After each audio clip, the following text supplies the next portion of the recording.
ನಮಸ್ಕಾರ ಎಲ್ರಿಗೂ. ಕಾನ್ಸನೆಂಟ್ಸ್ ಮತ್ತು ವೊವೆಲ್ಸ್ ಅಂದ್ರೇನು ಅಂತ ತಿಳಿಯೋಣ ಬನ್ನಿ.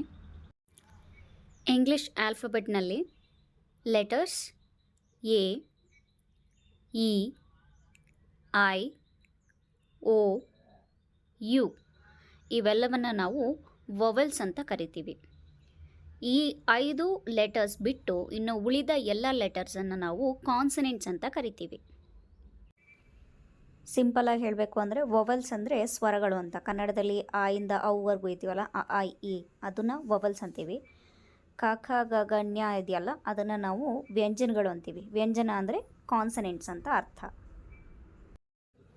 ಸೊ ಇದನ್ನು ನೆನ್ಪಿಟ್ಕೊಳ್ಳೋ ರೀತಿ ಯಾವ ರೀತಿ ಹೇಳ್ಕೊಡೋದು, ಅದಕ್ಕೆ ಕೆಲವೊಂದು ಆ್ಯಕ್ಟಿವಿಟೀಸ್ ಇದೆ. ಸೊ ನಾವು ಸುಮ್ಮನೆ ಅವರಿಗೆ ಬೈಹಾಟ್ ಮಾಡಿಸೋದ್ರಿಂದ ಪ್ರಯೋಜನ ಇಲ್ಲ. ಹಾಗಾಗಿ ಕೆಲವೊಂದು ಆ್ಯಕ್ಟಿವಿಟೀಸ್ ಮೂಲಕ ಮಕ್ಕಳಿಗೆ ಹೇಳಿಕೊಟ್ರೆ ಅವರಿಗೆ ನೆನ್ಪಿಟ್ಕೊಳ್ಳೋದಕ್ಕೆ ಈಸಿ ಆಗುತ್ತೆ. ಅದರಲ್ಲಿ ಹೀಗೂ ಮಾಡಬಹುದು. ಇದು ಕಾನ್ಸನೆಂಟ್ ಟ್ರೀ. ಕೈ ಬೆರಳುಗಳ ಮೂಲಕ ವೊವೆಲ್ಸನ್ನು ಹೇಳ್ಕೊಡಬಹುದು. ಆ್ಯಕ್ಚುಲಿ ಹೇಳಬೇಕಂದ್ರೆ there is always a better way to learn.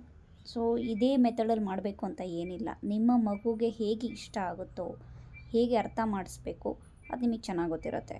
So ಇದು ಕೆಲವೊಂದು ಟಿಪ್ಸ್ ಅಷ್ಟೇ. ಸೊ ಇವತ್ತು ಕಾನ್ಸನೆಂಟ್ಸ್ ಆ್ಯಂಡ್ ವೊವೆಲ್ಸ್ ಅರ್ಥ ಆಗಿದೆ ಅಂದ್ಕೊಂಡಿದ್ದೀನಿ. ಮುಂದಿನ ವಿಡಿಯೋನಲ್ಲಿ ಇನ್ನಷ್ಟು ತಿಳಿಯೋಣ. Thank you.